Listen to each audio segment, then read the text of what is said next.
بسم اللہ الرحمن الرحیم۔ افغانستان کے ایک شہر میں قحط آ گیا۔ یہاں ایک آل رسول صلی اللہ علیہ وسلم کا خاندان تھا، وہ فوت ہو گیا اور بچے یتیم ہو گئے، تو انہوں نے قحط کی وجہ سے شہر چھوڑا۔ ایک جوان عورت سمرقند پہنچی، ایک مسجد میں بچوں کو بٹھایا۔ جو سمرقند کا والی تھا اس کے پاس پہنچی کہ میں آل رسول ہوں، میرے ساتھ یہ قصہ ہوا ہے، مجھے پناہ چاہیے، مجھے کانا بھی چاہیے۔ تو والی کہنے لگا کہ تم گواہ پیش کرو کہ میں آل رسول صلی اللہ علیہ وسلم ہوں۔ عورت نے کہا میں پردیسی ہوں، میرا گواہ کہاں سے آئے گا؟ تو والی کہنے لگا ہر آدمی آل رسول صلی اللہ علیہ وسلم کے دعوے کرتا ہے، چلی جاؤ۔ وہ عورت اٹھ کر باہر نکلی تو اس کو کسی نے کہا کہ ایک مجوسی ہے، آتش پرست ہے، وہ بڑا سخی ہے، اس کے پاس چلی جا۔ وہ عورت اس کے پاس چلی گئی۔ مجوسی نے اس کا اکرام کیا، پھر اپنے گھر لایا، کھانا پانی میسر کیا۔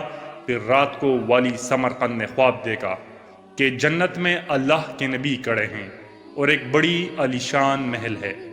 والی سمرقند کہتا ہے کہ یا رسول اللہ صلی اللہ علیہ وسلم، یہ محل کس کا ہے؟ آپ صلی اللہ علیہ وسلم نے فرمایا یہ ایمان والے کا ہے۔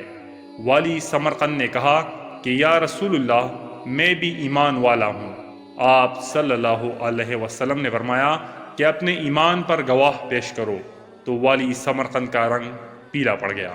آپ صلی اللہ علیہ وسلم نے فرمایا کہ میری بیٹی تیرے پاس آئی تھی اور تو اس سے گواہیاں مانگنے لگا کہ گواہ پیش کر۔ ایسی ڈانٹ پڑی، جب آنکھ کھلی تو پسینے پسینے ہو گیا تھا۔ والی سمرقند سیدھا اس مجوسی کے پاس گیا اور رونے لگا کہ یہ خاندان مجھے دے دے، منہ مانگی دولت لے لے۔ مجوسی نے کہا یہ نعمت مجھے ملی ہے، میں تمہیں کیسے دوں؟ تجھے پتا ہے رات کو خواب دیکھ رہا تھا اور تجھے ڈانٹ پڑ رہی تھی اور مجھے عطا کیا جا رہا تھا۔ میں ایمان لا چکا ہوں، میں مسلمان ہو چکا ہوں۔ وہ محل تیرے نام سے کٹ کر میرے نام لگا دیا ہے، میں یہ گھر تجھے کیسے دے دوں؟